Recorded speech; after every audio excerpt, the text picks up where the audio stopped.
que consiste en la presentación de la bitácora intercultural, un trabajo editado, elaborado por el Programa de las Naciones Unidas para el Desarrollo y que ahora justamente se pone a consideración de todos ustedes y de los que estén interesados en los temas que contiene este trabajo. El Programa de las Naciones Unidas, con el apoyo de la Embajada de Suecia, viene trabajando desde hace un tiempo atrás con el apoyo al proceso de las autonomías indígena, originario, campesinas, los temas vinculados a la democracia intercultural,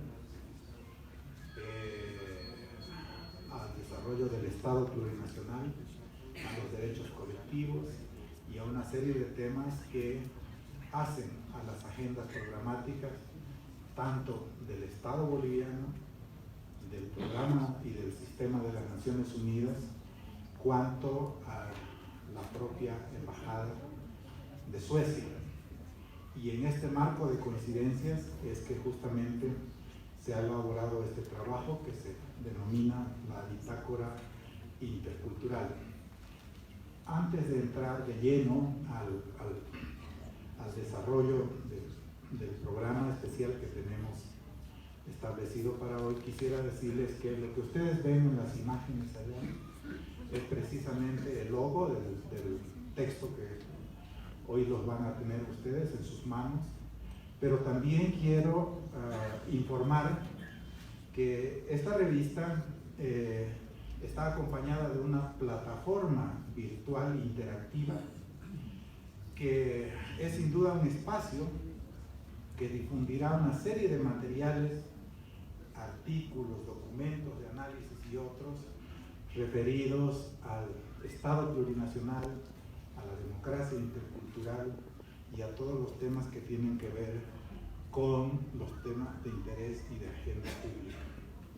Contiene además esta plataforma virtual interactiva una biblioteca, por supuesto también virtual, con materiales de información primaria, con documentos, leyes, estatutos, etc.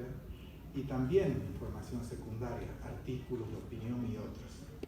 Y finalmente la plataforma estará vinculada a las redes sociales, a través de Instagram, de Twitter y otras, con el propósito de contribuir a que la persona que quiera, la institución que quiera pueda acceder, y no solo desde el país, sino desde cualquier parte del mundo.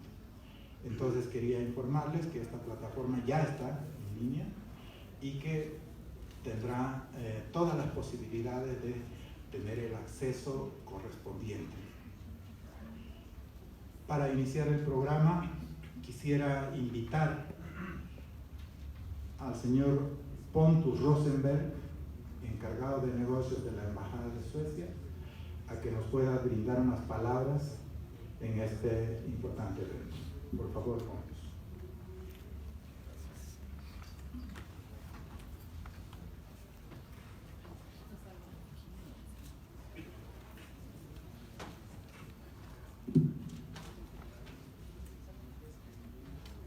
Excelentísimo Vicepresidente del Estado Plurinacional de Bolivia, Álvaro García Linera, estimada representante residente del PNUD en Bolivia, señora Luciana Mermet, estimado Mauricio Ramírez, coronel residente de Naciones Unidas, estimados representantes de gobierno, académicos, periodistas, analistas, público en general, amigos de la prensa, señoras y señores, muy buenas noches. Para mí es un verdadero honor estar aquí esta noche con algunas pocas palabras de inauguración. Suecia es uno de los socios más importantes de la cooperación bilateral para Bolivia en forma de donaciones, y nuestra larga tradición de cooperación bilateral supera a los 30 años. Una buena parte de la cooperación sueca-Bolivia se canaliza a través del sistema de Naciones Unidas, donde el PNUD es justamente uno de los socios importantes. Cuando me preguntaron si tenía interés en participar con algunas palabras de circunstancia, yo vi directamente dos temas aquí con alta relevancia para nosotros. El primer tema son justamente los derechos de los pueblos indígenas, donde aquí en Bolivia apoyamos en la construcción y fortalecimiento de las llamadas autonomías indígenas, justamente a través de un programa de cooperación ejecutado por PNUD. No es ninguna coincidencia que nos interesa este tema aquí en Bolivia. Nuestra propia población indígena en Suecia, porque sí hay una población indígena en mi país, para ustedes que tenían dudas, la población Sami tiene una historia muy larga. Personalmente ha sido una población nómada que viven de sus renos en áreas vastas, no pobladas, de extremo norte de mi país. Hoy la población Sami tiene más o menos 25 mil habitantes y siempre preservan su idioma y tradiciones culturales. Y eso es parte de la nación pues, enriquecida, ¿no? De Suecia. Desde 1993 también existe un parlamento Sami, el Sametinget en sueco, que trata los asuntos de importancia especial para la población Sami. A través del parlamento justamente se ha logrado algún nivel de autonomía en varios asuntos importantes para esta población. Así que para nosotros también es natural ver la importancia, ver la riqueza que lleva esa temática para también otros países donde estamos trabajando de formas diferentes. El segundo tema, que obviamente también me llamó la atención, fue el tema principal de hoy, la clase media. Yo me atrevo a decir que Suecia, para nosotros, es casi un deporte fuerte, ¿no? Para nosotros en Suecia, el tema de clase media. Es un país que se destaca justamente por su amplia clase media. Y en Suecia, el desarrollo comenzó seriamente con el movimiento de trabajadores en la mitad del siglo antepasado, cuando se crearon también los primeros sindicatos pues, oficiales. Este movimiento también fue una de las fuerzas más importantes para ganar derechos, como el voto universal, igual, ¿no? Años después, en la década 30, digamos, 1930, se sentaron las bases para lo que llamamos hoy en día el estado de bienestar sueco, principalmente a través de acuerdos entre el Estado, el gobierno de este entonces de corte socialista, con el sector privado, tradicionalmente capitalista, ¿no? Donde se creó este modelo llamado modelo sueco. Y ese modelo implicó también por la primera vez una visión compartida entre el Estado y el sector privado, una especie de norte consensuado, bueno, norte consensuado, para el beneficio del desarrollo del país. Una de las bases ha sido, digamos, en el crecimiento del sector de clase media, justamente la universalización de servicios básicos, como asistencia médica gratuita, educación gratuita, que los trabajadores tienen derecho, digamos, de vacaciones decentes pagadas. Son cosas importantísimas para la creación y desarrollo de la clase media. Y por eso también nosotros, digamos, por principio, saludamos cada esfuerzo en esa dirección. Creemos que la universalización de los derechos, digamos, de los servicios básicos, es muy importante para el desarrollo, no solamente de la clase media, pero también para el país como tal.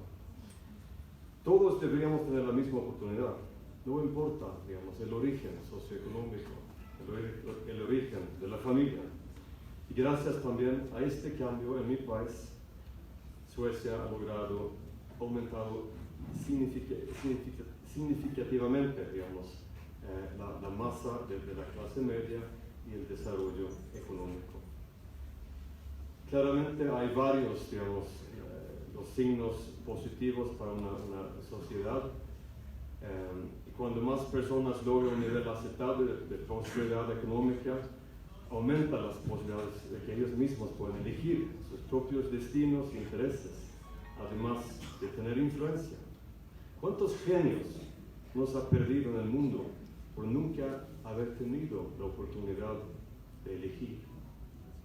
La historia y las experiencias muestran de que una clase media es muy importante para el desarrollo, para cualquier sociedad, y también para la democracia moderna y sana. Así que con estas pocas palabras les deseo mucho éxito con el evento de hoy. Yo voy a tener que pedir disculpas porque mayo es el mes de eventos y no voy a poder quedarme toda la noche, pero muchísimas gracias por la oportunidad y por el interés.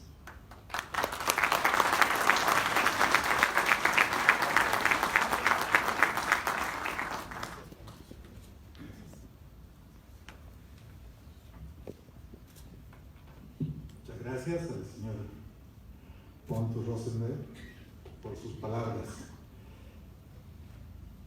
Como ya mencioné, el objeto del evento es la presentación de la bitácora intercultural. Y hay varios autores acá mismo presentes del texto, a los cuales les brindo un saludo, pero también la iniciativa surgió a partir del trabajo y de la publicación que se hizo hace un tiempo atrás en medio de comunicación nacional del trabajo del vicepresidente del Estado. Seguramente va a referirse a ello en unos minutos más. Pero quiero decir que la temática surge a partir de hechos relevantes como que Bolivia dejó de ser un país de renta baja para ingresar como un país de renta media, lo cual ha significado un incremento de la población de sectores medios. Quiero ahora invitar a la representante residente del Programa de las Naciones Unidas para el Desarrollo, lo que conocemos como el PNUD, a la señora Luciana Mermet. Ella recién está en el país, quiero decir, hace muy poco tiempo que está en el país, pero en estos días ya ha podido tener bastantes encuentros, entrevistas, conversaciones con diferentes personalidades y autoridades también del ámbito estatal, institucional, social, político, etc. Entonces quisiera invitarla ahora a Luciana para que haga uso de la palabra.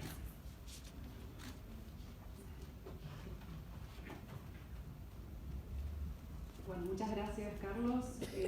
Señor vicepresidente Álvaro García Linera, es un honor personal y para TNV, por supuesto, un honor enorme tenerlo hoy aquí con nosotros en esta propuesta que hemos hecho para tener una discusión acerca del contenido de Bitácora Intercultural. Saludar y reconocer, por supuesto, Pontus Rosenberg, muchas gracias por esas palabras que han sido un muy buen marco, ¿no? Para ponernos un poco la línea aspiracional, hacia dónde queremos movernos con estas agendas de desarrollo y estas bitácoras, ¿no? Hacia dónde queremos mirar estos puntos de referencia. Y reconocer, por supuesto, a Mauricio Ramírez Villegas. Muchas gracias, Mauricio, por estar acá, nuestro coordinador residente en el Sistema de Naciones Unidas. La propuesta es la siguiente. La propuesta es conversar un poquito y poner en foco qué es Bitácora Intercultural. Por supuesto que es un producto que emana del trabajo que hacemos diariamente con muchas contrapartes en el Sistema de Naciones Unidas, pero sobre todo con las contrapartes nacionales, reconocer a los viceministros, a los directores, a los amigos y las amigas del PNV que están aquí y a los amigos de la prensa. Y voy a comenzar con una pequeña autorreferencia, si me permite, señor vicepresidente, que es importante, creo que tengamos un poquito el contexto, ¿no? en el que inscribimos este trabajo, que tiene que ver con el rol del PNUD. Un poquito entrando a la sala con el vicepresidente, estábamos justamente conversando de este tema. El Programa de las Naciones Unidas para el Desarrollo, y aquí es un poquito la organización para la que trabajo, pero la organización que es conformada por todos los Estados miembros de Naciones Unidas, trabaja para la construcción de agendas de desarrollo y agendas de políticas públicas de la mano de los gobiernos, de la mano de los estados con quienes trabajamos codo a codo y a quienes servimos, para básicamente la generación de bienestar humano. Creo que esto es muy importante ponerlo en foco. Y lo que venimos viendo en los últimos 2-3 años en el sistema multilateral, sin duda vemos muchos cambios, y uno de esos tiene que ver con cómo estamos planteando estos pilares de desarrollo del sistema de las Naciones Unidas, en el cual el Programa de Naciones Unidas para el Desarrollo ha recobrado un rol central en la provisión de respuestas de políticas públicas centradas en el bienestar humano, y creo que esto es importante marcarlo. Lo que queremos hoy, a través de Bitácora Intercultural, pero desde el rol del PNUD en su trabajo en Bolivia, es hacer una contribución fresca, un aporte en forma sustantiva al diseño y la ejecución de las políticas públicas del desarrollo. Y creo que aquí se abre una ventana de oportunidad muy grande y, por cierto, también algunos desafíos vinculados a cómo vamos a consolidar los logros que se vienen registrando en Bolivia en la última década, por decirlo de alguna manera, en términos de la política social, en términos de la política económica, en resumen, en términos de todo lo que significa el desarrollo sostenible. Y esto es muy relevante porque de lo que se trata es de poder, a través de estas políticas, medir cómo Bolivia está contribuyendo a esta Agenda Global de Desarrollo, la Agenda 2030, conformada por estos 17 Objetivos de Desarrollo Sostenible. Y ya tenemos algunas medidas de magnitud, algunas medidas del orden de magnitud de cómo Bolivia se está posicionando en este sentido, a través de su Agenda Patriótica, ahora su Agenda Bicentenario, a través de sus PEDES. Ya sabemos, en base a lo que el propio INE ha venido registrando en colaboración con el PNUD, que este esfuerzo ya tiene una alineación de un 64% en términos de la contribución boliviana a estas agendas globales del desarrollo. Pero creo que el foco de hoy y el foco de Bitácora Intercultural, la primera edición que está siendo lanzada hoy, que es una publicación, pero es también una plataforma, tal como conversábamos recién con el señor vicepresidente, de lo que se trata es cómo, a través de esta discusión pública, este debate que estamos proponiendo, el sostenimiento y la continuidad de todos estos avances que han venido dándose desde el punto de vista de la política de desarrollo en Bolivia. Y es exactamente este el punto de partida de Bitácora Intercultural. Y no es casual que esta primera publicación de Bitácora Intercultural, el señor vicepresidente recoge dos de sus artículos, así como artículos de muchos de los autores y autoras, creo que están hoy aquí también acompañándonos.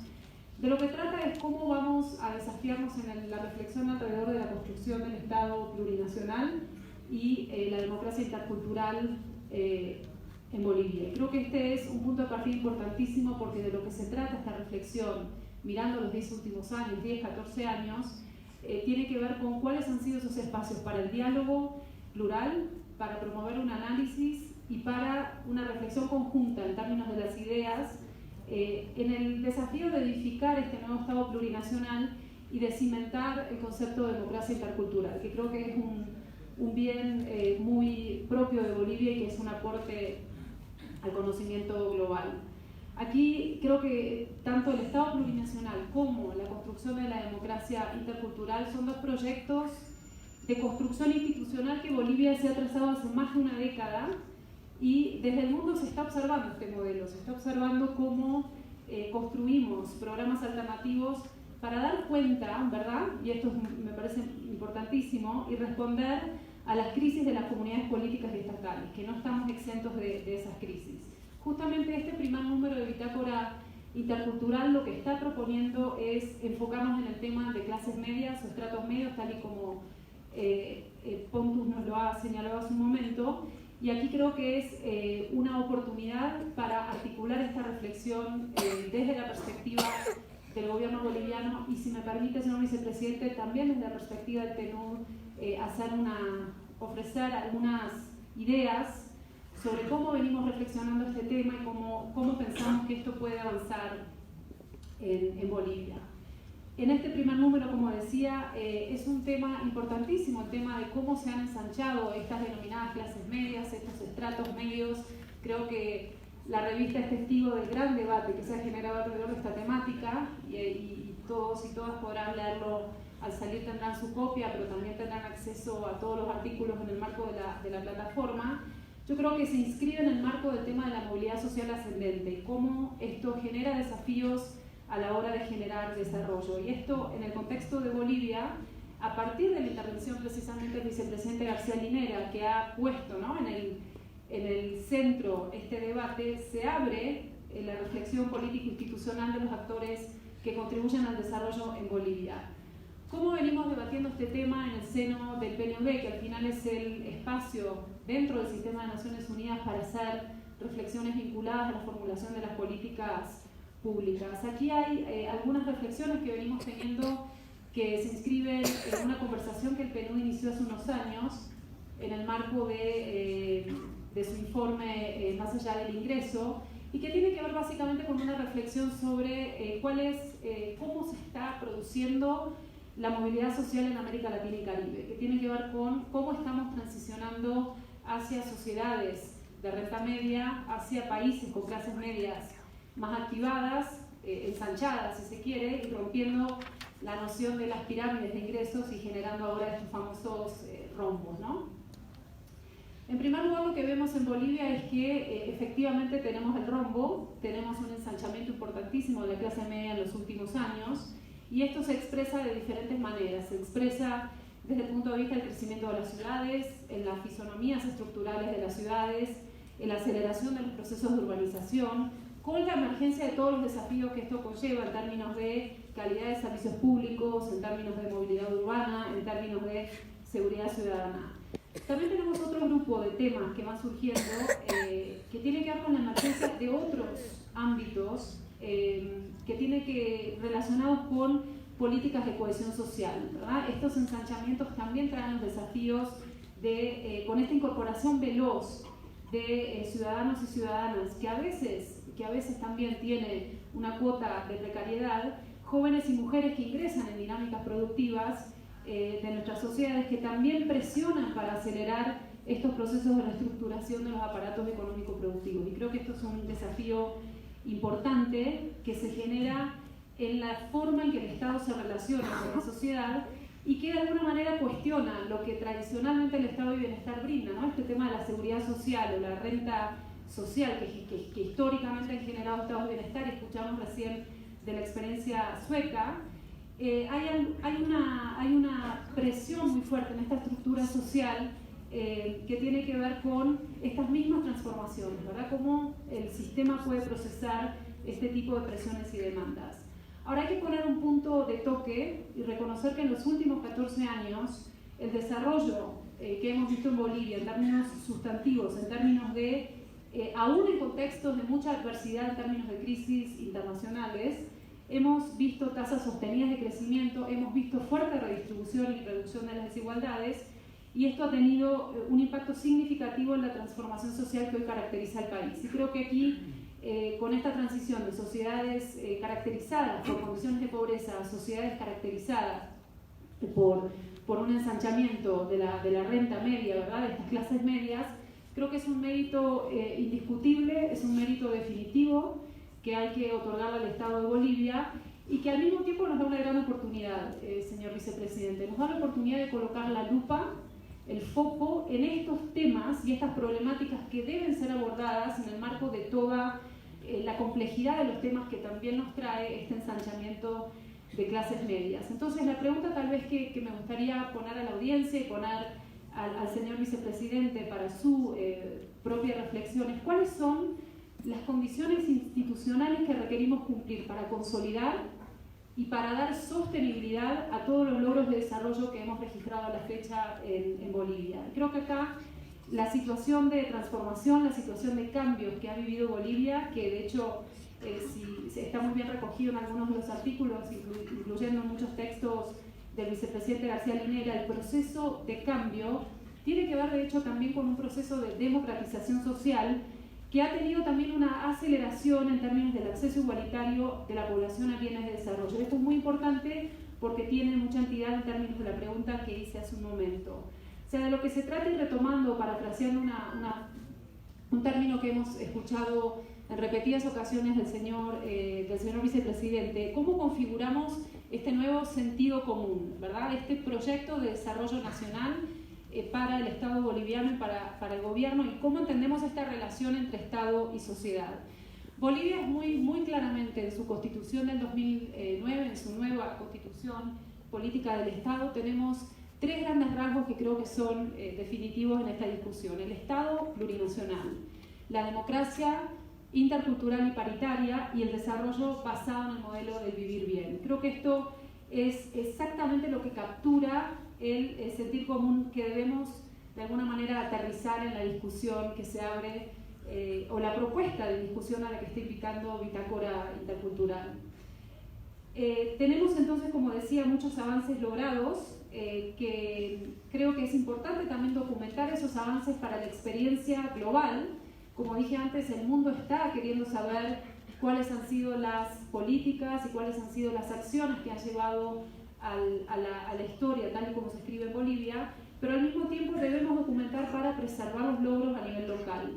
Y aquí, para concluir mi intervención, señor vicepresidente, y a toda la audiencia, quiero proponer algunas ideas, si se quiere, ¿por qué no?, también algunas provocaciones, ¿no?, para tener una reflexión conjunta, pensar juntos un poco cuál es el sentido común, qué contenido le vamos a dar a este proyecto de desarrollo de sentido común. Sabemos que Bolivia emerge, como dije antes, con estos méritos definitivos, con esta impronta de cambios en términos de condiciones de vida, en términos de mejores niveles de consumo, en términos de mayor gasto público en servicios básicos e inversión, pero por sobre todas las cosas lo que vemos es esta sensación de que las mejoras han llegado. Hay un consenso alrededor de este sentimiento, si se quiere, de esta evidencia. Y esto en algún sentido ha definido también el espíritu de los tiempos en el cual Bolivia abre este nuevo ciclo de desarrollo. Y acá hay algunos valores fundamentales que creo que es importante resaltar: igualdad, equidad social, bienestar común, justicia social, distribución y redistribución de los bienes y servicios sociales, que son valores que en esta reflexión del sentido común deben ser fuertemente garantizados. Y creo que no es algo negociable, ¿verdad? Cualquier política pública que se plantee en el marco de esta reflexión tiene que garantizar estos valores. ¿Cuáles son algunos de los desafíos tal y como los estamos reflexionando, como los estamos proponiendo desde el PNUD? El primero tiene que ver con lo que ya dije en alguna oportunidad en estas palabras, que tiene que ver con mantener y garantizar los logros y los resultados. Esto es central para la continuidad, la sostenibilidad de las políticas públicas. Acá inclusive estamos abriendo un poco la frontera. Tiene que ver con cómo incorporamos criterios de innovación para enfrentar escenarios futuros. Y creo que este es uno de los temas que Bolivia se plantea en su reflexión política, pero es algo común a toda la región y, si se quiere, a todos los países en el mundo. Es cómo pensamos y cómo actuamos en relación a perspectivas de mediano y largo plazo. Estamos hablando de aquí a 30, 50 años. ¿Qué país queremos tener? ¿Qué tipo de Bolivia podemos tener? Y una anécdota que creo que sirve de reflejo de cómo esta reflexión se está dando en el mundo, y voy a saltar a una región lejana, pero para contarles que países como Emiratos Árabes Unidos recientemente han establecido un ministerio de posibilidades. ¿Esto qué significa? Son países que ya están, ¿verdad?, en la frontera, reflexionando sobre estas agendas futuras con un nivel de prospectiva en la forma en que se hace la política pública. Y no hace falta irse tan lejos como los Emiratos Árabes. Tenemos en la subregión evidencias muy contundentes de países vecinos como Argentina, como Brasil, que ya están enfrentando serias dificultades para asegurar estos logros. De hecho, tenemos evidencias de fuertes retrocesos también. Entonces, creo que tenemos que poner un parate, digamos, en el proceso y tener capacidad de hacer esta reflexión para encaminar las lecciones a futuro y tomar las decisiones correctas en el presente. Un segundo grupo de desafíos tiene que ver con atender problemas de larga data. Tiene que ver con, si se quiere, me permiten la expresión, que tiene que ver con esos desafíos de la agenda más tradicional de desarrollo, que tiene que ver con temas de pobreza. Sabemos que el INE ha medido pobreza a niveles del 36%. Tiene que ver con la expansión de sectores asociados a ocupaciones precarias, ocupaciones de baja productividad, que este es un desafío muy común a toda la región de América Latina y Caribe. y tiene que ver con los logros de lo que se denomina en el léxico, digamos, del desarrollo, con los logros de la última milla. Cómo podemos lograr, por ejemplo, provisión de servicios, pero con altos niveles de calidad, que creo que es una discusión muy pertinente para el caso de Bolivia y para tantos otros países de la región. Un tercer grupo de desafíos tiene que ver con los de nueva data, ¿verdad? Los temas que nos están empujando, ¿no? Que nos están llevando al límite, que tienen que ver con precisamente todo lo que Bitácora Intercultural plantea en los textos que hemos editado para ustedes. Tiene que ver con, por ejemplo, la configuración de nuevos espacios de participación económica y social. Tiene que ver con la mejora de calidad de servicios en entornos urbanos, que son temas desafiantes sin duda para las ciudades bolivianas. Tiene que ver con temas de seguridad ciudadana, tiene que ver con cuáles son esas nuevas aspiraciones en las condiciones laborales de jóvenes, mujeres y hombres bolivianos y bolivianas, garantías en el acceso igualitario y equitativo a servicios públicos. Todos estos temas tienen que ver con estas demandas que los nuevos contingentes que han entrado a las dinámicas productivas y económicas están demandando, pero al mismo tiempo están también participando en la construcción, ¿no?, de la cosa pública.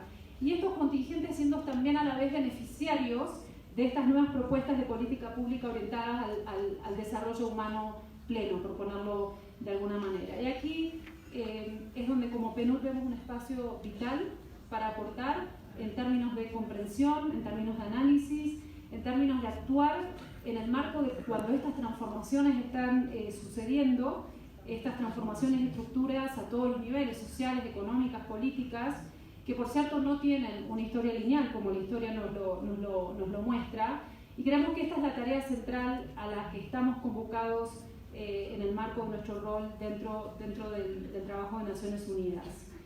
Y partimos de una evidencia muy clara, y sabemos que los sectores medios, que es el sujeto, ¿no?, de análisis de esta edición de Bitácora Intercultural, son grupos de altísima importancia en la participación, en la confección de estas políticas públicas, ya sea en términos de decisiones políticas, contribución al PIB, participación, en términos del empleo, mercados de consumo, en fin. Eso son cosas que lo hemos visto, ¿no?, en la historia de cómo estas clases medias se han conformado. Y en ese sentido, lo que va a ser vital, y ya para cerrar, es tener un muy buen análisis de estas tendencias, anticipar patrones del comportamiento a futuro, porque esto nos abre el espacio para la construcción de esas políticas estratégicas que adelanten impactos, ¿verdad?, probables de la no intervención. Y aquí es donde creemos que hay una oportunidad muy grande. En Bolivia tenemos, como dije antes, una cantidad de logros que tienen que ver con desigualdad socioeconómica, el tema de la diversidad cultural unida a los procesos de urbanización, el despegue de la economía popular, el incremento de los niveles educativos. Todo esto es un marco muy bueno para poder analizar hacia dónde debemos movernos, y retrata, ¿verdad?, es una foto de cómo se ha producido el cambio social en Bolivia en los últimos años. Creo que también nos habla de las diferentes velocidades en las que hemos tenido estos cambios, y que resume también la emergencia de estos nuevos grupos sociales que van a requerir un abordaje específico y que van a requerir respuestas políticas y respuestas de política pública. Y creo que con esto cierro. ¿Cuáles son estos grupos? Solo por poner un ejemplo, sabemos que hay 1,5 millones de jóvenes en Bolivia con alto capital humano, pero con bajos ingresos. ¿De qué nos habla este desafío? Nos habla de una segmentación de los mercados más allá de las diferencias educativas. Tenemos 900.000 mujeres que están trabajando y que están también brindando cuidados en el hogar. ¿De qué nos habla esto? Nos habla de cómo usamos el tiempo, cómo es el uso del tiempo para las mujeres, y cómo este uso del tiempo, si se hace de una u otra forma, limita el capital humano de nuestras mujeres. Emprendedores, 150.000 emprendedores y emprendedoras que son muy exitosos, pero que están en esquemas de baja productividad. ¿De qué nos habla esto? Tenemos capacidad de reflexionar vías alternativas de movilidad social para estos emprendedores y emprendedoras. 300.000 adultos mayores que están en el mercado laboral. Tenemos que pensar entonces en políticas específicas de inserción laboral a la tercera edad o sistemas también de protección social complementarios. Mi intención con esta introducción era provocar un poco la reflexión, por supuesto, que es nuestra intervención más esperada de la noche, de nuestro vicepresidente García Linera, y queremos brindar la base con esta pequeña reflexión de una agenda renovada de intervenciones de política pública en Bolivia. Desde el PNUD, señor vicepresidente, y a toda la audiencia, estamos reafirmando el compromiso de trabajar junto a ustedes para construir, para edificar estos pilares de acción en los cuales Bolivia se ha encaminado en los últimos años, con dos grandes objetivos. El primero, preservar estos logros, blindar estos logros de cara al futuro. Y el segundo tiene que ver con dar continuidad, ¿no?, en la mejora acelerada del bienestar humano para bolivianos y bolivianas. Yo con esto cierro esta breve introducción, que espero no haya sido muy larga, y quiero darle la palabra al señor vicepresidente García Linera y provocar un poco su reflexión, cómo fue su experiencia en relación a estos artículos que han sido publicados por Bitácora Intercultural y cuál es su reacción frente a estos desafíos que se plantean en términos de la construcción de este nuevo paradigma, de este nuevo sentir común en Bolivia. Muchísimas gracias.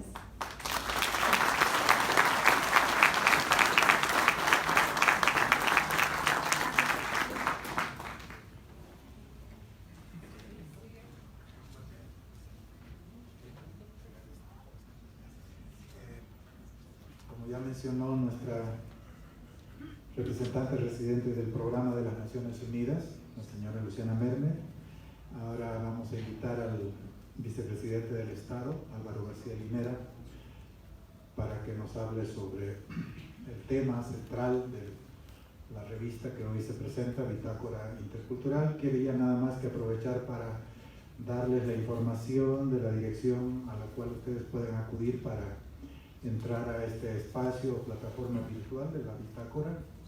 Es www.bitácoraintercultural.org. De todas maneras, en el registro que tenemos a la entrada, lo que se ha hecho a la entrada, y en base a esta información nosotros vamos a enviar, ¿no?, a cada uno la dirección para que la tengan presente y puedan acceder. Entonces, señor vicepresidente, por favor.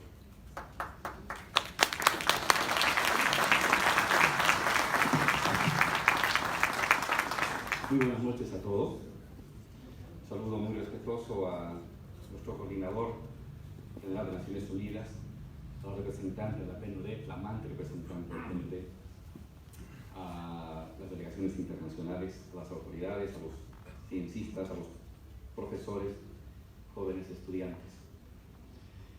En primer lugar, quiero agradecer la amabilidad que han tenido de invitarme a la presentación de esta nueva revista de debate, de investigación. Bitácora Intercultural es el número 1, nueva época, año 1, número 1, dedicada al tema de las clases medias. Y la revista comienza con un par de artículos que escribí yo el año pasado en los periódicos nacionales sobre la clase media en Bolivia. Y a partir de eso se ha armado un debate muy interesante para comprender nuestra realidad. Permítanme brevemente reflexionar en torno a la importancia de este debate. En primer lugar, es que estamos asistiendo a un regreso de las clases sociales.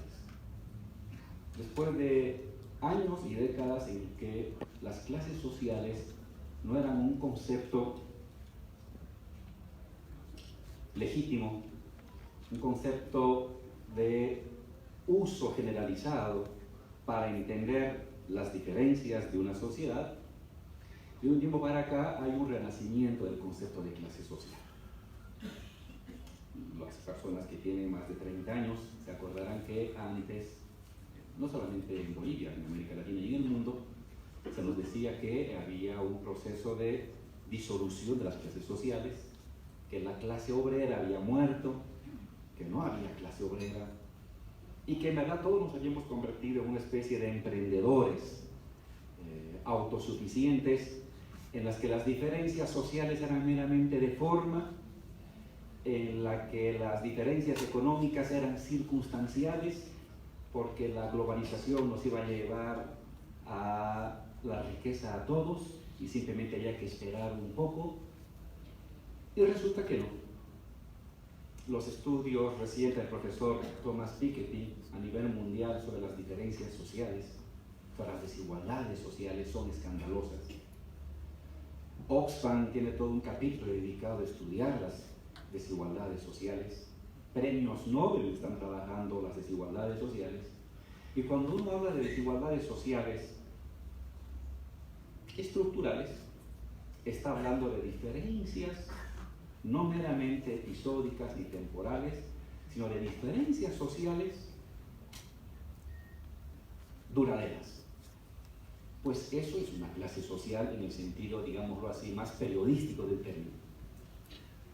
Y este debate ha regresado, no solamente a Bolivia, sino a Europa, ha regresado al mundo entero. Hay clases sociales, siempre ha habido clases sociales.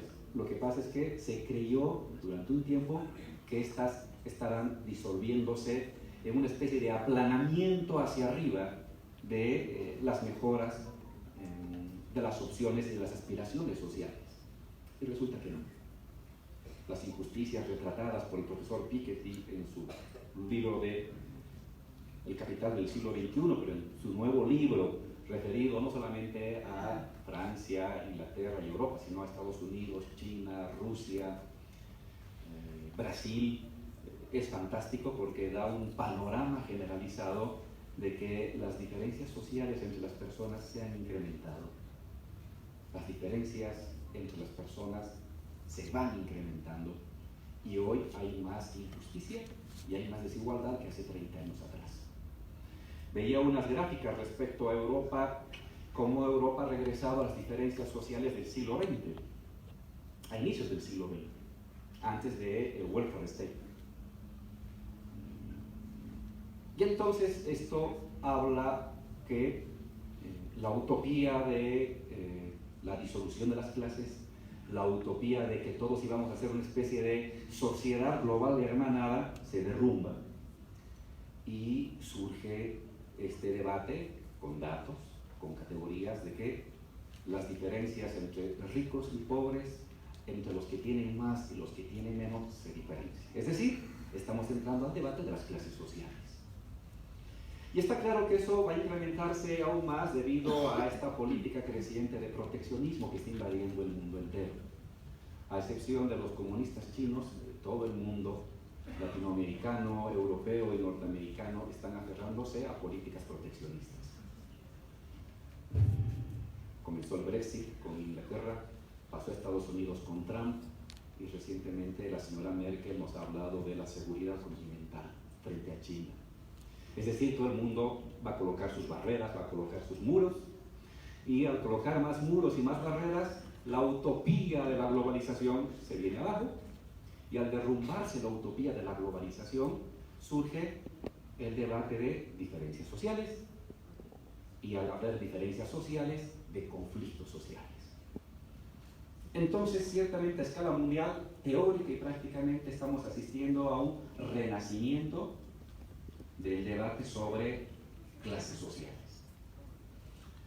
Del lado del marxismo hay numerosos textos que están renovando este debate.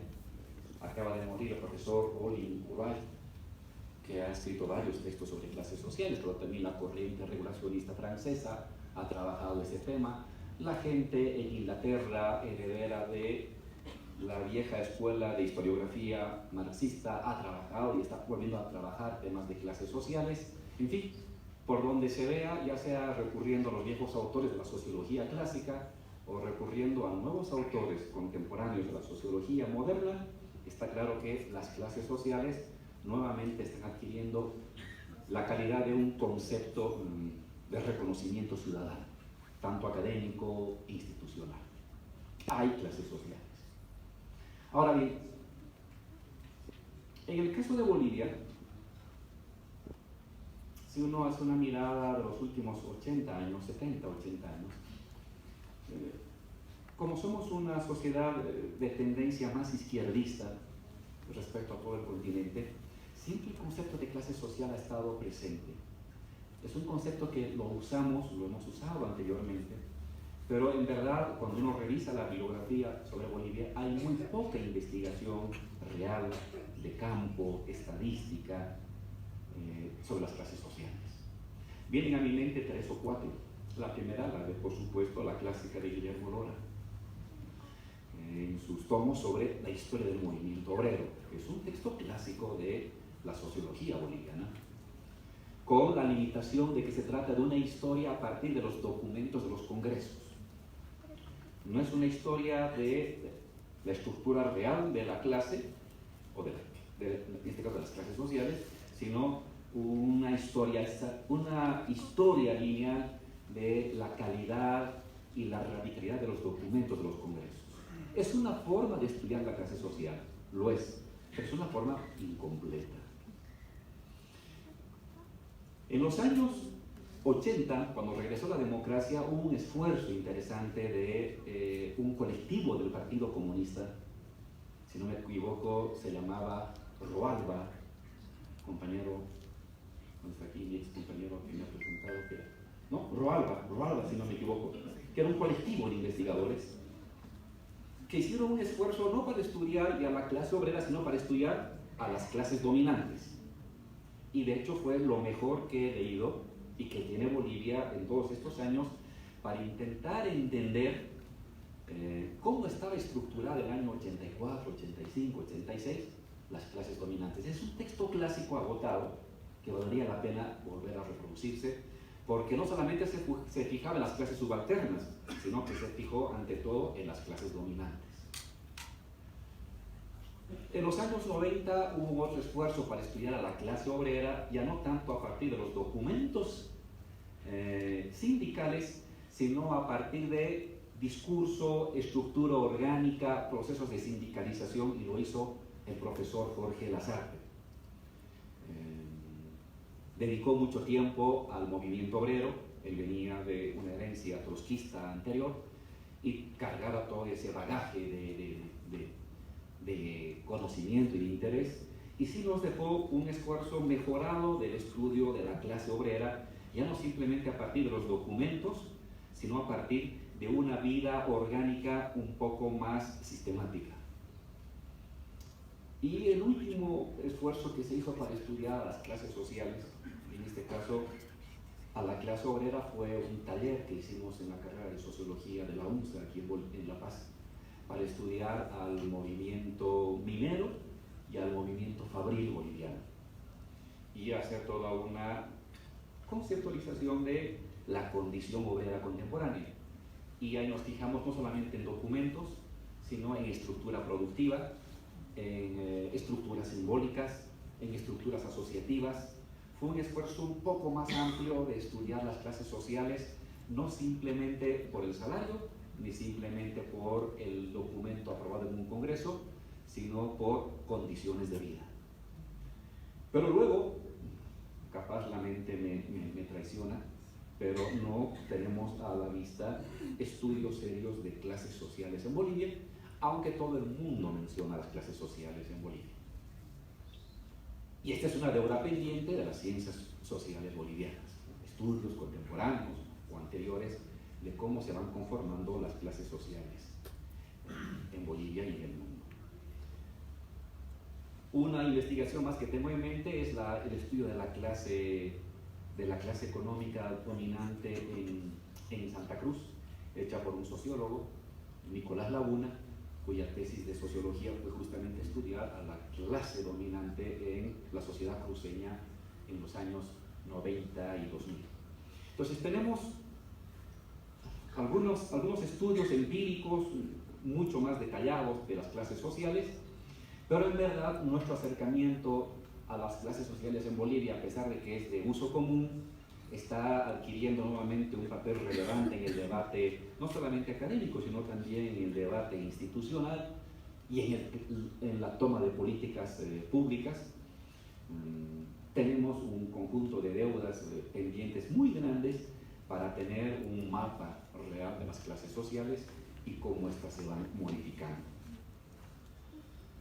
Una segunda distinción que quiero hacer en el concepto de clase social, especialmente dirigido a los alumnos, los estudiantes, es siempre tomar en cuenta la diferencia entre lo que es una clase social conceptual estadísticamente construida, probabilísticamente armada, y lo que es una clase social real en movimiento. Ambos son objetos de investigación, pero no necesariamente coinciden.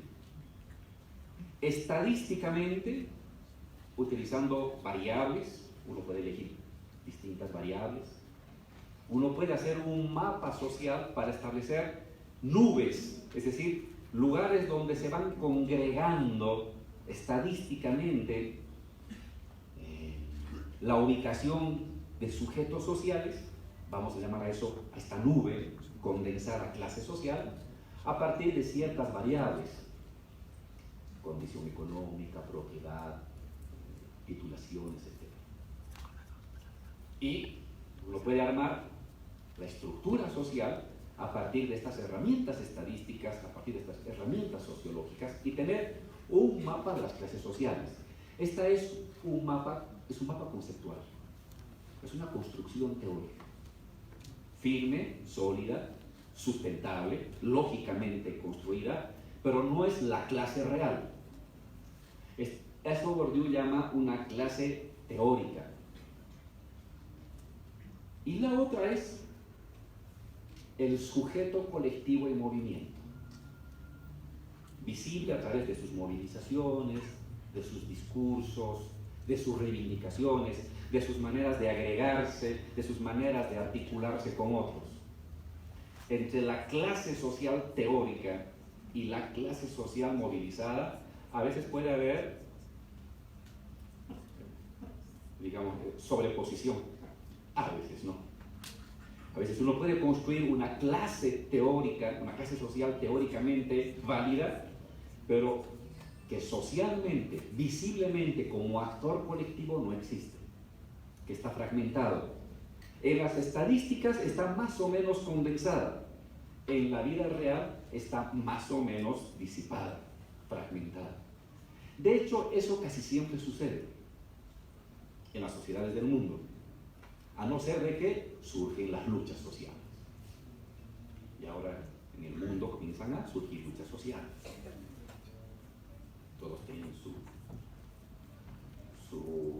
Wall Street Occupy, tienen su movimiento M no sé qué en España, tienen sus chalecos amarillos en Francia, tienen sus camioneros contra Uber o sus taxistas en Alemania. Todos comienzan a tener un conjunto de sectores sociales que comienzan a movilizarse. Entonces ahí la clase teórica construida estadísticamente con herramientas sociológicas ayuda a entender las posibles acciones a futuro de estas clases sociales movilizadas. Entonces esta es una diferenciación obligada. No confundamos la construcción conceptual sólida que uno hace de una clase social a partir de entrevistas, datos, números, y la clase social real movilizada. Esta no siempre existe. Y no siempre existe como clase compacta. Por lo general son sectores sociales que se solapan. Lo que le he llamado yo la forma multitud, la forma plebeya, en la que se sobreponen, se mezclan, se hibridizan sectores variados que en la teoría fundada, realmente fundada, están separadas, y en los hechos reales a veces se entremezclan. Y el investigador tiene que tener la capacidad de establecer esas diferencias. Esa fue una de las grandes errores de la izquierda en los años 50, 60, 70, que confundía la clase teóricamente construida con la clase realmente movilizada, y no siempre coincide. Tiende a coincidir, porque la estadística te muestra que estos sectores reales tienden a tener condiciones de vida parecidas, tienden a tener maneras de ubicarse en el mundo parecidas, pero no necesariamente han de articularse colectivamente de esa manera. Podemos ver fácilmente de que sectores pertenecientes a otra clase social actúan o pueden actuar bajo banderas de una clase social distinta. Eso es normal en la vida real. y el investigador tiene que tener la capacidad de discernir, de diferenciar estos dos planos diferenciados de la investigación: la construcción teórica y la realidad movilizada. Dicho esto, la pregunta es: ¿a qué vamos a llamar una clase social? ¿Qué es una clase social? De manera muy general, están aquí varias definiciones en la bitácora intercultural. Hay que revisar, o uno puede revisar el debate sociológico, pero más o menos una clase social es un conjunto grande de personas que tienden a tener condiciones de vida más o menos similares, actitudes ante la vida más o menos similares, formas de unificación cultural más o menos similares. Cuando te encuentras con un grupo de personas grande que tiene condiciones de vida, tanto económicas como sociales y culturales, más o menos similares, estás ante el inicio de una clase social, ante el inicio de conceptualizar una clase social. Dentro del marxismo, en el siglo XX, una forma rápida de construir el concepto de clase social y luego con ello de lucha de clases fue el diferenciar a las personas por su relación con la propiedad, con medios de producción. Si eres propietario de medios de producción, perteneces a las clases altas. Podemos llamarle la burguesía, la aristocracia, lo que quieras. Y si no tienes propiedad de medios de producción y trabajas para los que tienen propiedad de los medios de producción, eres la clase obrera. Es una definición muy simple, muy práctica, pero no necesariamente muy útil. Y en medio de estos dos sectores están los que son híbridos. Tienen una cercanía con medios de producción, pero no trabajan para los propietarios de los medios de producción grandes. Entonces las colocamos en la clase media. Estos sectores híbridos, medio de difícil identificación, en el siglo XX era muy corriente dentro del marxismo lanzárselos al lado de la clase media. Claro, ya había una mezcla terrible, ¿no? Estaban campesinos, estaban gremiales, estaban pequeños propietarios, estaban cuentapropistas, estaba el taxista, estaba el artesano, pues si todo eso iba al lado de la clase media.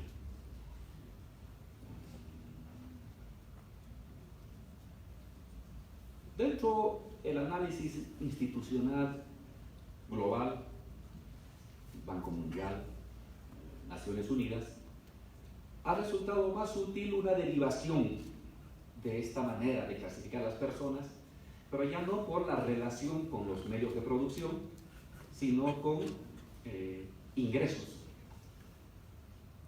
Los ingresos. He de medir que las personas que reciben desde 0 hasta $10, me las ubico, no hablo de clases sociales, porque para qué entrar en esos debates tan específicos, voy a llamarle estrato social bajo, a los que están entre $10 y $50 día, le voy a llamar ingreso medio, y a los que están por encima de $50 residualmente, los llamo los residuales o las clases altas o los estratos altos. Es una manera muy práctica de vivir. Ambos, la clásica de los años del siglo XX, el marxismo oficial, es útil, rápidamente te permite escindir el mundo, pero no es muy práctico porque te coloquen en las bolsas a las personas muy diversas. La clasificación que hacen las instituciones mundiales es muy útil, pero por supuesto tampoco es una definición completa, ¿no? Porque estás diferenciando a las personas simplemente por el ingreso. Pero ¿qué hago con un obrero de Interior Mina que gana 15.000 bolivianos? Está claro que es un obrero, es un minero, no hay donde perderse, se saca el mineral, 8 horas ahí adentro, 35, 40 grados, perforando la roca, no hay donde perderse, es un proletario. Pero su ingreso es de clase media, incluso más que un profesional. ¿Dónde lo ubico? Ese es el problema con la definición institucional. Si solamente me preocupo de los ingresos, me ayuda a clasificar a la sociedad, pero no puedo ver este tipo de realidades importantes, no meramente de detalles, para entender a cabalidad la verdadera estructura de diferenciación social de las personas en Bolivia, en el continente, en Francia, en Rusia, en Suecia, lo que quieran. Entonces, es útil, y de hecho es lo que se usa ahora mucho en las estadísticas estatales en el mundo entero, pero está claro de que no es suficiente.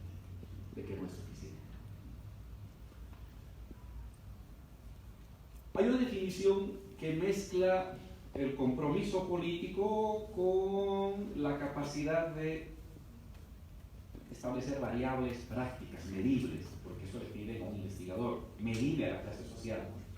¿Qué se debería? Medir sus recursos, cómo clasifico a alguien.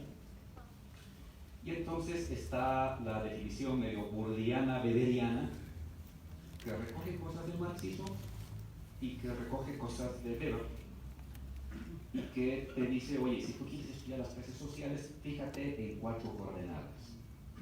Y con esas 4 coordenadas vas a armar tu espacio social en 4 dimensiones, al estilo de Einstein.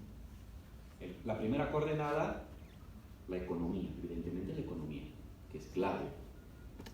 Y en la economía hay que diferenciar propiedad e ingresos.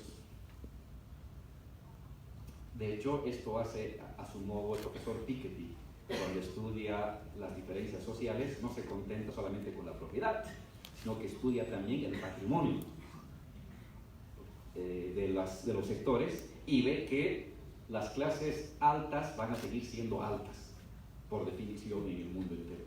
Es interesante, pero solamente se fija en este eje, el eje de capital económico, le llama Bourdieu.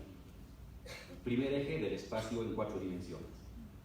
El segundo eje es el capital cultural, te dice. ¿Y cómo mido el capital cultural? Pues dime si has acabado tu escolaridad, en qué colegios has estudiado, si has acabado la licenciatura, si has acabado la maestría, si has acabado alguna formación técnica, si tienes un doctorado, tienes un postdoctorado, si tienes una biblioteca a tu alcance, si tienes un conjunto de herencias en el ámbito cultural que incrementan tus medios disponibles para ubicar y transar de mejor manera tu ubicación en el espacio y las disputas culturales, etcétera, etcétera, etcétera, etcétera. Vamos desde los títulos hasta los libros, hasta los reconocimientos, hasta las herencias. Es un segundo eje de medición de una clase social. El tercer eje de medición es el capital social. Él tiene una definición propia de capital social que tiene que ver con tus vínculos sociales. ¿Cuáles son tus vínculos sociales en los que te apoyas y que los utilizas, los gatillas para obtener algo? La familia, el paisanaje, el grupo de la promo, el grupo de la comparsa, etcétera, etcétera. Tus redes sociales en el sentido, no de las redes del internet, sino de estos vínculos prácticos que tienes con otras personas, que las frecuentas y alimentas cotidianamente y que las convocas para obtener algún tipo de bien llegado el momento necesario. En el caso de Bolivia está clarísimo, es la familia y el lugar de nacimiento, en fin, el conjunto de esas estructuras que socialmente vamos construyendo en una sociedad con fuerte herencia y presencialidad. Este es tu capital social, es tu tercer eje.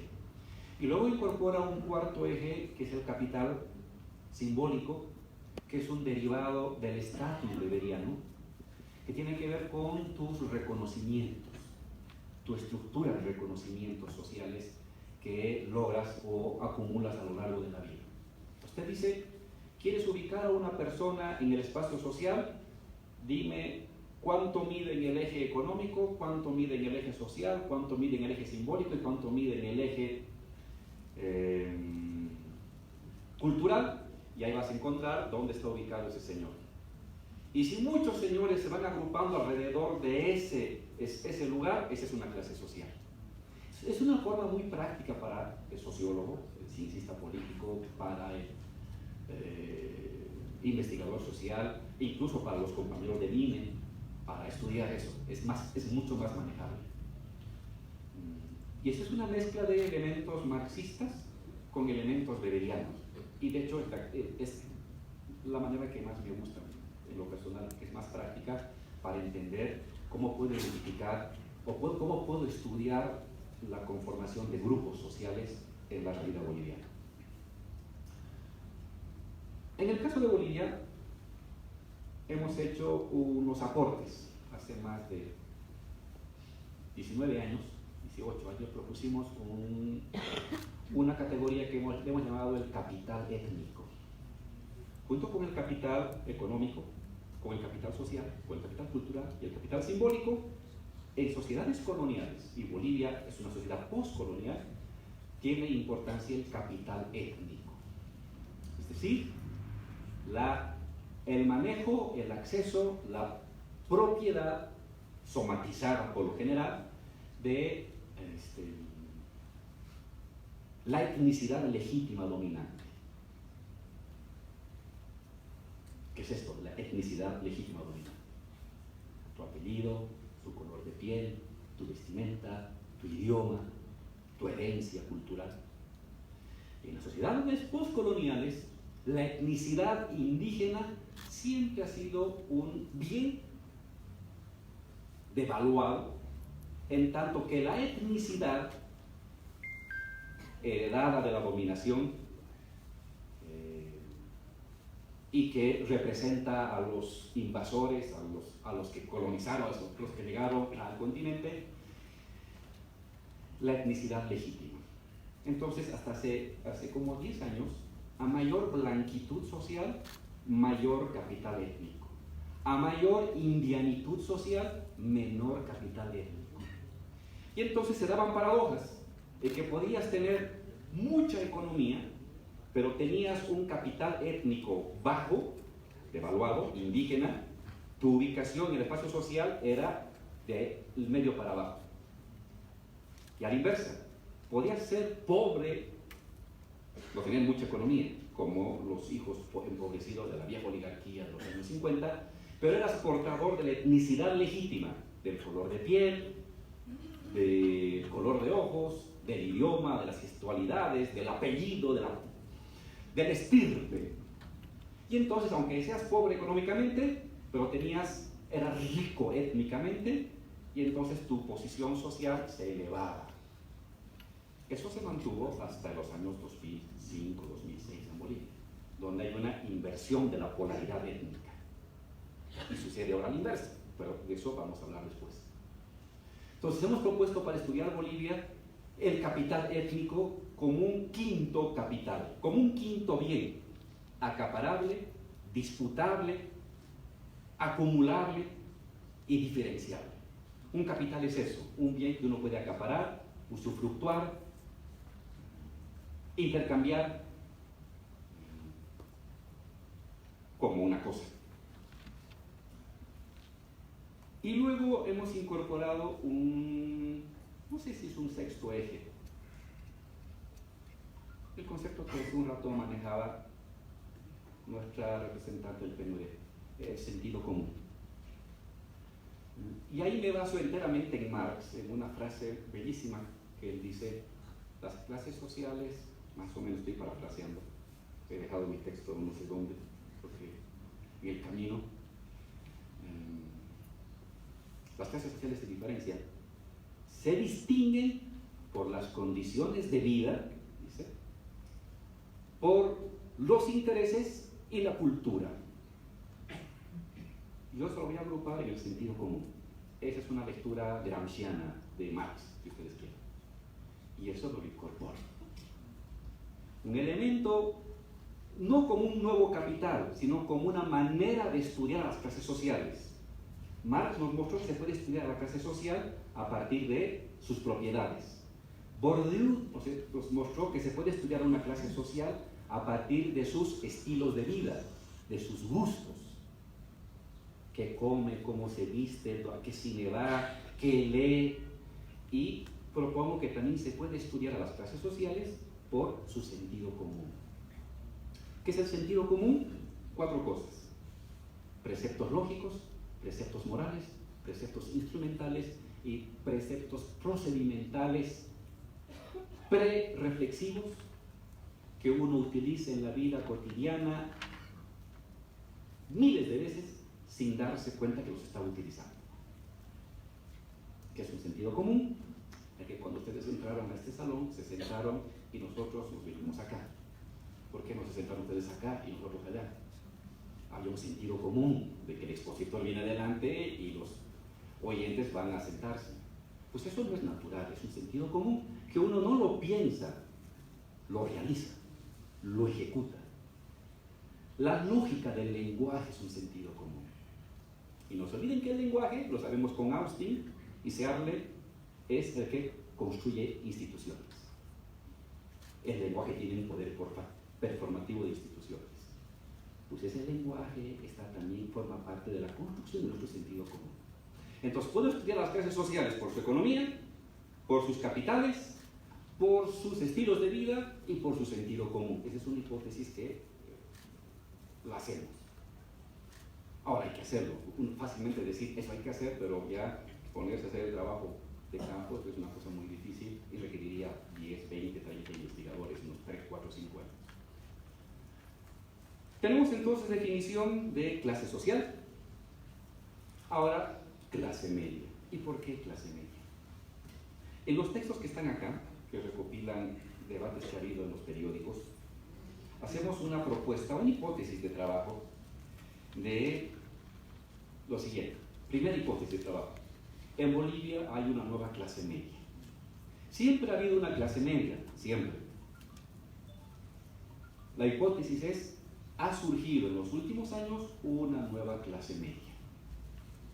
Y ojo, hay que demostrarlo no únicamente por sus ingresos, sino por otros componentes más. Su capital cultural, su capital social, su capital étnico invertido. La segunda hipótesis.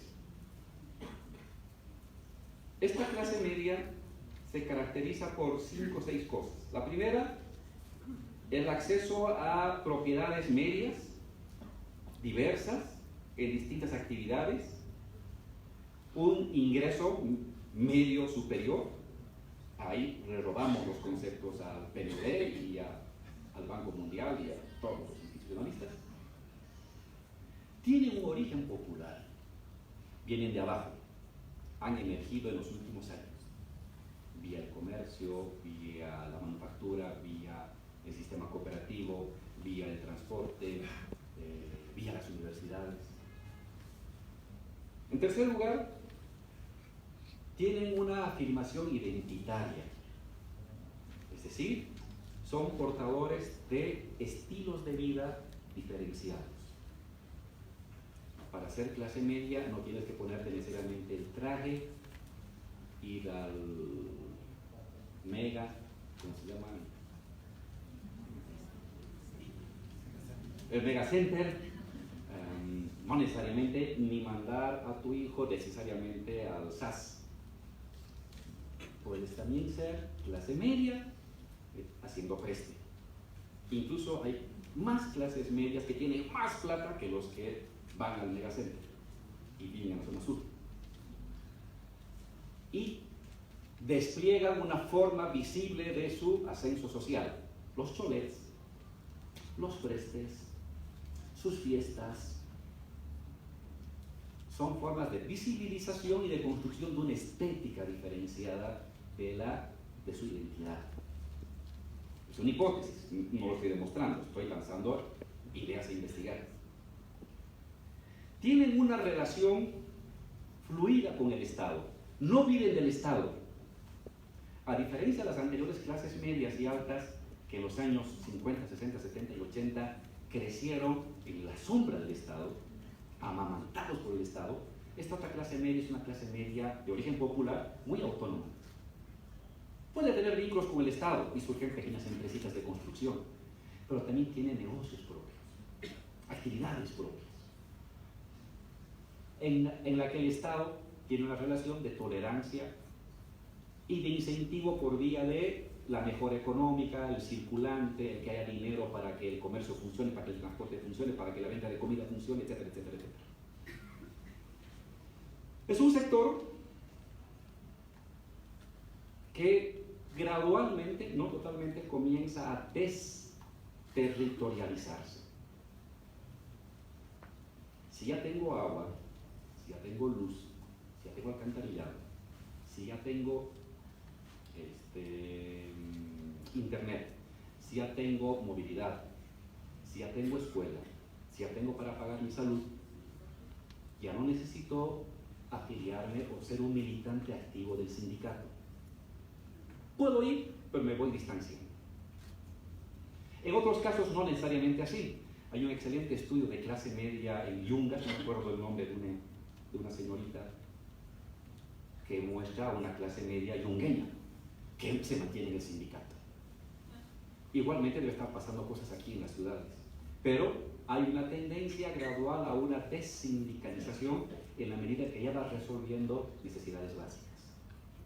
Y por supuesto es una nueva clase media que tiene en las redes sociales del Internet un nuevo mecanismo de construcción de lealtades, de fidelidades. Me llamó la atención en torno a esta hipótesis lo que me pasó hace unos días cuando me encontré con compañeros cooperativistas que me decían, vicepresidente, yo también soy clase media. Excelente, compañero. ¿Y cómo es tu trabajo? Yo trabajo en una cooperativa, allí extrayendo estaño. No soy socio, soy uno de los que entra a la veta con mi barreno, con mi perforadora, trabajo mucho, me sacrifico cuando encuentro la veta, pero gano bien. Y ahora con lo que he ganado he mandado a mi hijo a la universidad. Sigo en el sindicato, sigo estando en el sindicato, no me he separado de mi federación, pero ahora mi hijo está en la universidad, tengo una casita que me he comprado en Sopocachi y le voy a comprar mi auto. Soy clase media. Interesante, porque la hipótesis inicial de que esta clase media nueva se estaba diferenciando de las estructuras corporativas es a medias. Algunos sí, si va por el lado de las profesiones liberales, y los que se mantienen en actividades laborales, productivas o comerciales de una intensa trama social, mantienen la fidelidad del sindicato o de la agrupación, de la junta de vecinos, etc. Entonces ahí hay un enriquecimiento a partir del debate de esta hipótesis de esta nueva clase media. Usan las redes, pero también usan el sindicato o el gremio como un lugar de construcción de identidad, de obtención de formación, de información, de defensa de intereses, etc. La segunda hipótesis fuerte que hemos hecho es de que estaríamos asistiendo a una, no sé cómo llamarle, un desplazamiento social dentro del espacio social de las clases sociales. Si una clase media de este tamañito, de 10, está aquí, le ha costado mucho mandar a sus hijos a un colegio privado, tener ahorros para comprar una casita, no muy grande, vivir de su profesión, etc. Pero si luego a este mismo sector de 10 entran 20 que tienen el mismo dinero para comprar una casa al lado, que también le quieren llevar a su hijo al mismo colegio privado, que tienen en el banco la misma cantidad, un poco más de dinero que el anterior, ¿qué está pasando? Que donde había 10, las opciones a disputar y a pelearse entre 10 eran menores que cuando tienes que disputar el espacio entre 30 o 40 personas. En sociología le llaman esos procesos de desplazamiento, reemplazamiento social. La segunda hipótesis que manejamos acá es de que está habiendo eso en la clase media. No voy a usar estrictamente el dato que da PNUD de estos 3 millones de personas que han pasado a la clase media, quizás sean menos, porque hay que diferenciar los que son obreros, pero con buenas condiciones de vida o mejores ingresos, en fin. No suponen ser 1 millón o 2 millones, es el doble de lo que había antes. Ya es el doble de lo que había antes. Y entonces, si antes las opciones y los privilegios había que repartirlos entre 1 millón, ahora esas opciones y privilegios hay que repartirlo entre 2 o 3 millones. Y por lo tanto, unos sobran. Es un hecho objetivo, no es un hecho calificativo. La hipótesis que manejamos es que hay una pugna entre esta nueva clase media ascendente y la clase media tradicional por ocupar un mismo espacio de oportunidades, de opciones, de vivienda, de recursos, de colegios, de reconocimientos. Donde antes había 10, ahora hay 30. Y por lo tanto, las incomodidades en ese espacio se acrecían. Esa es la segunda hipótesis. Hay una disputa interna dentro de los procesos de enclasamiento social. Y usaba el concepto de ascendente y descendente. Si eso no les ha gustado a algunos porque se han sentido ofendidos, hablaremos de que hay procesos de valuación y de devaluación social. Y ahí nadie se va a sentir ofendido. Procesos de devaluación y valuación social. Y la tercera hipótesis que hemos manejado es que estamos en una encrucijada. O bien esta nueva clase media de origen popular crea su propia manera de representarse, su propia estética del mundo, su propia visión del mundo, heredada de su raíz popular, indígena, campesina, etc., obrera. O bien sucede eso, y entonces va a haber una disputa interhegemónica entre clases medias, o bien la clase media ascendente se va a disolver dentro de la clase media antigua, intentando imitar sus gustos, imitar su identidad, imitar su cultura. Es normal que cosas así teóricamente puedan suceder. ¿Qué está pasando en Bolivia? Yo creo que hay las dos, y un estudio serio podría validar o no. Esas son hipótesis lanzadas a la investigación. Entonces resumo las 3 hipótesis. Nueva clase media de origen popular indígena. 2. Disputas intersectoriales al interior de la clase media.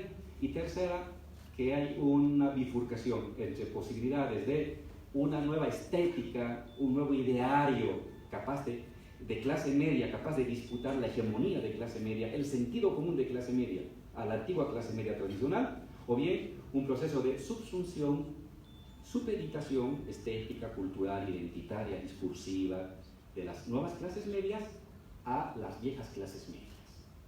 Esas son las 3 hipótesis que hemos lanzado. Y en torno a eso se ha armado un debate que lo recoge este libro. Hay textos muy lindos, yo no quiero resumirlos todos, simplemente mencionar algunos puntos de ellos.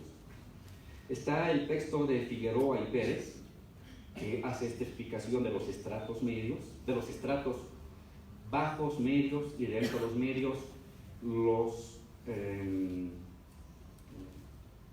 vulnerables y los estables.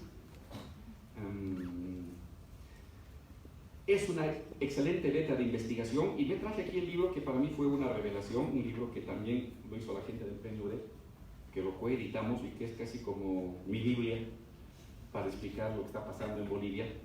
Movilidad socioeconómica y consumo en Bolivia. Es un excelente texto.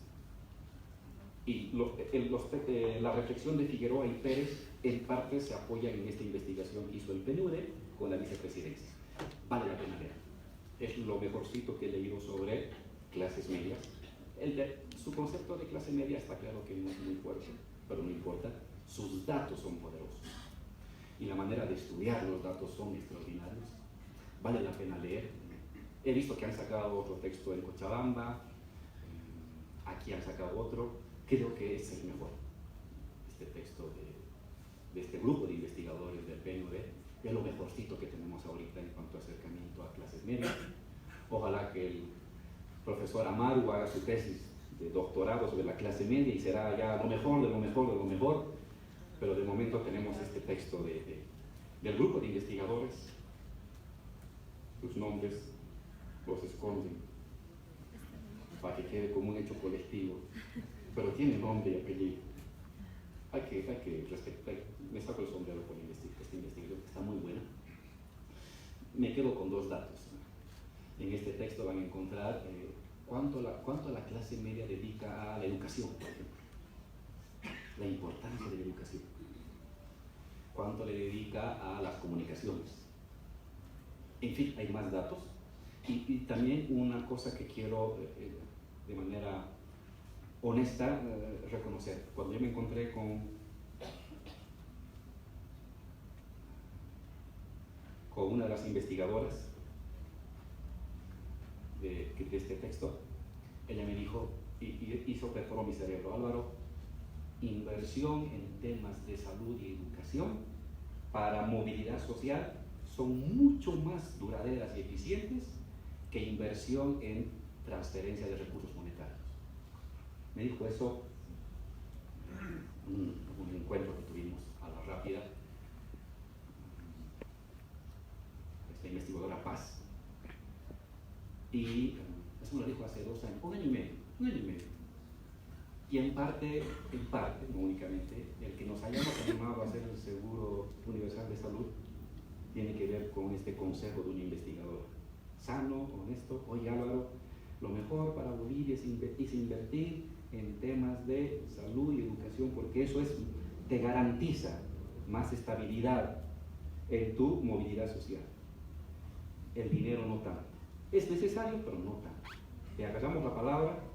1 año y medio después de esa recomendación que me hizo la investigadora Paz, tenemos ahora un seguro universal que comienza a andar, y creo que ella es un poquito una de las parteras de esa decisión que la tomó el Estado. Es decir, esa es una muestra de cómo la investigación social tiene efectos en políticas públicas, directa o indirectamente.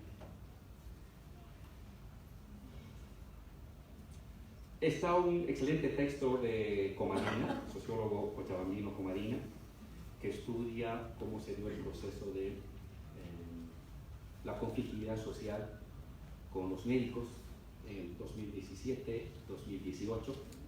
Hace un análisis. La hipótesis que él maneja es de que ahí se fue constituyendo una especie de sujeto social con ciertas características.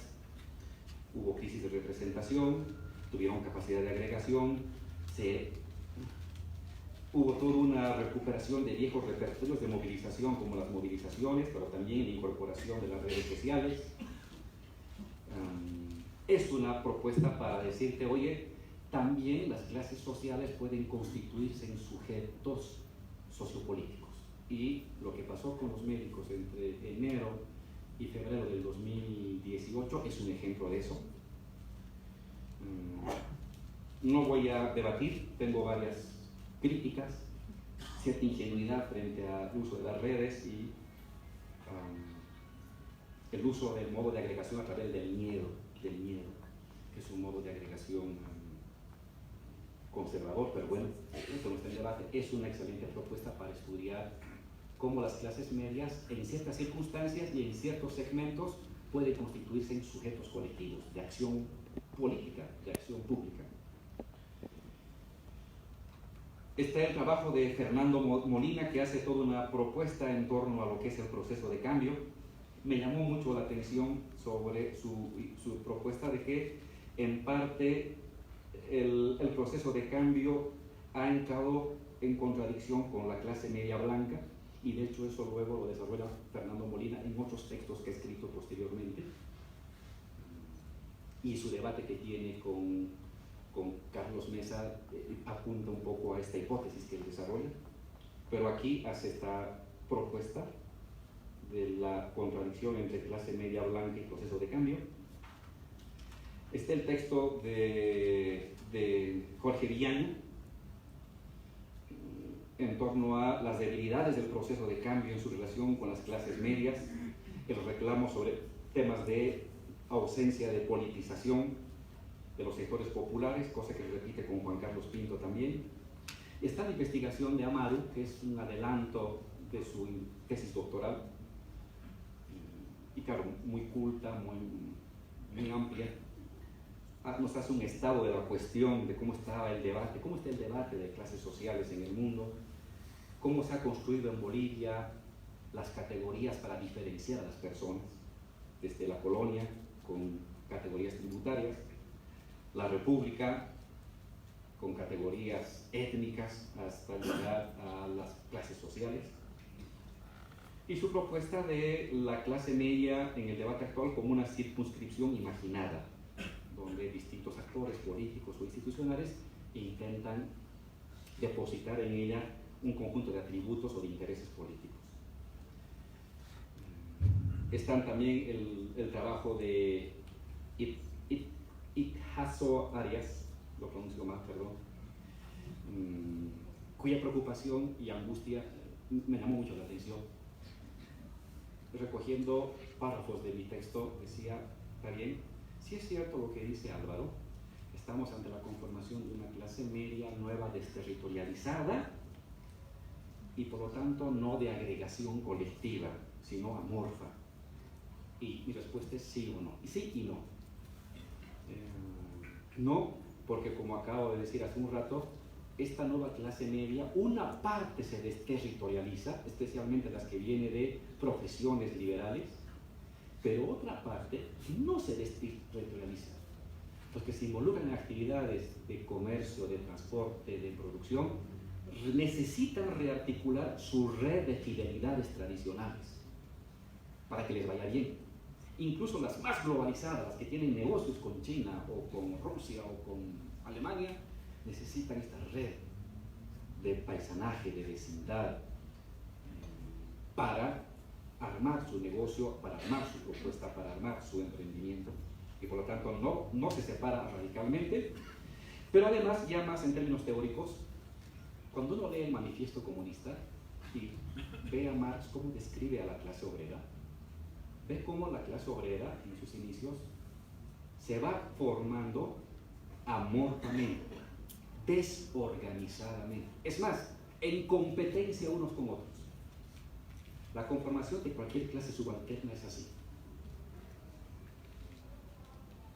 Y luego, cómo a partir de esa fragmentación, de ese amorfismo, dispersión e individuación y competencia, cómo los trabajadores se ven compelidos a agregarse. Ya no como algo producido por la empresa, sino como algo decidido por ellos. Y en ese momento estamos ante la construcción de una clase social, o en el viejo concepto, una clase para sí, digamos. Entonces, sí, ciertamente es una preocupación de Arias, pero esa sería mi respuesta. Oigan, en definitiva, tenemos un lindo texto que ahora temáticamente se ha dedicado a las clases medias. Hay aportes muy diversos y felicitar a Naciones Unidas que haya promovido este debate. Es un debate que no solamente tiene connotación política, sino tiene connotación académica y tiene connotación institucional. Cosas que se están manejando aquí tienen que ver con políticas de Estado. Van a tener que ver con políticas de Estado, que es un poco la misión que tiene Naciones Unidas y PNUD en cualquier parte del mundo. Y finalmente, una de las preocupaciones, porque nos dio muchas, nuestra representante del PNUD,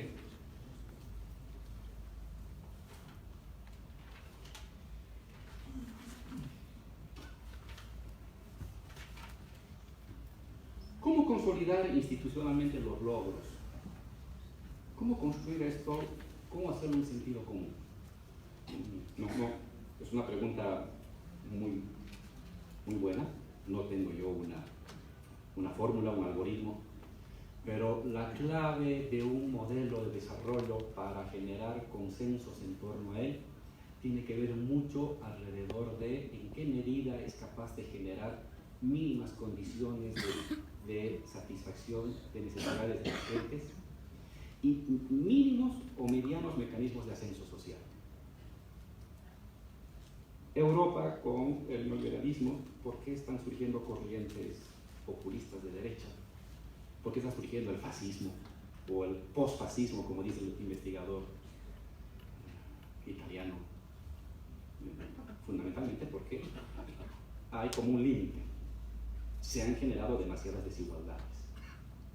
Y entonces ahora no hay un consenso. Europa no tiene un consenso.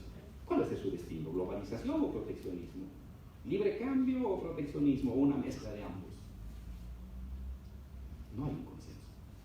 En Europa y Estados Unidos están debatiendo cuál es el futuro de su país y cuál es el futuro del mundo. ¿Por qué surge eso? Porque las posibilidades de ascenso social de los sectores populares se ha detenido. En algunos casos ha bajado. Y eso genera malestar en clases medias y genera malestar en clases bajas. Los votantes de Trump, los votantes del Brexit, los votantes de las corrientes postfascistas no son las élites. También hay sectores populares golpeados, también hay sectores de medios golpeados que están inconformes con esta globalización desbocada. Entonces, cuando surge eso, no hay acuerdo en torno al modelo. ¿Cuál es el modelo de economía en Europa? No saben. ¿Cuál es la clave de la consolidación institucional de un modelo económico? Que genere mínimas condiciones de ascenso social. Creciente ampliación gradual de bienestar social de las personas. Si eso se detiene, ahí todo puede pasar. Si eso se consolida, usted tiene consenso.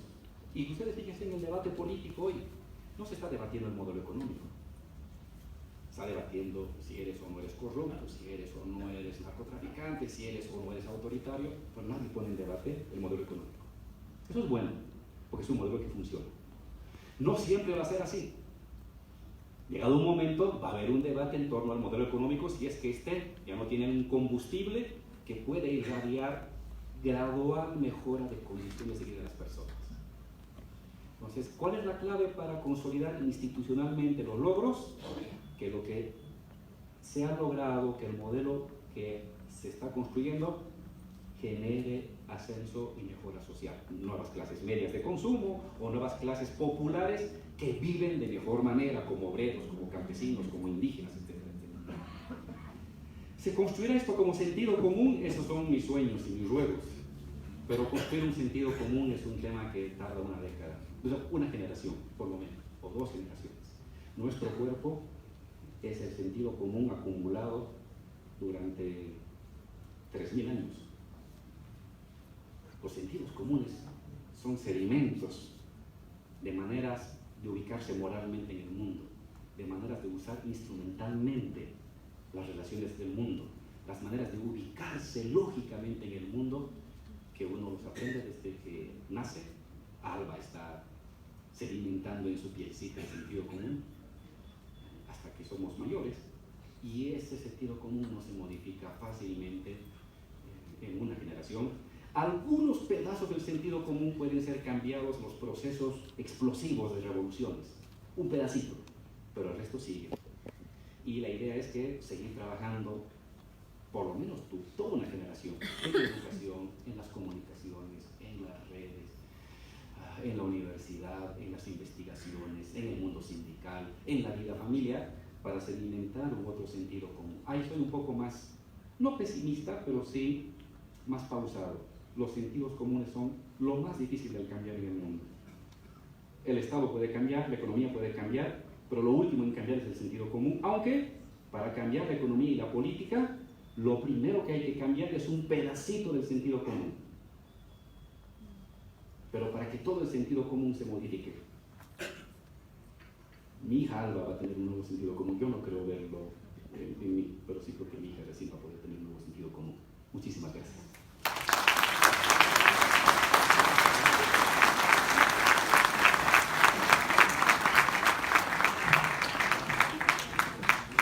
Quiero agradecer al vicepresidente del Estado, al senador García Linera, por la exposición que ha hecho.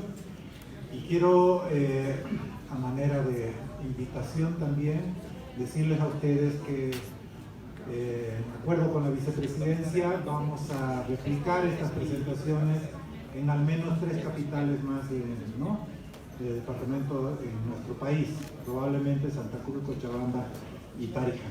Ahora, al momento de cerrar este evento y de agradecerles por su asistencia, quisiera indicarles que se va a entregar el texto a la salida y también invitarlo a que compartamos un momento con un refresco, ¿sí? Allí tienen ustedes en la pantalla, tienen la dirección de la bitácora intercultural, como les ofrecimos, y a través de ello entonces pueden ingresar libremente en cuanto ustedes lo dispongan. Nuevamente, muchas gracias a las autoridades, a todos ustedes por su asistencia y al vicepresidente del Estado por haber aceptado esta invitación. Muchas gracias.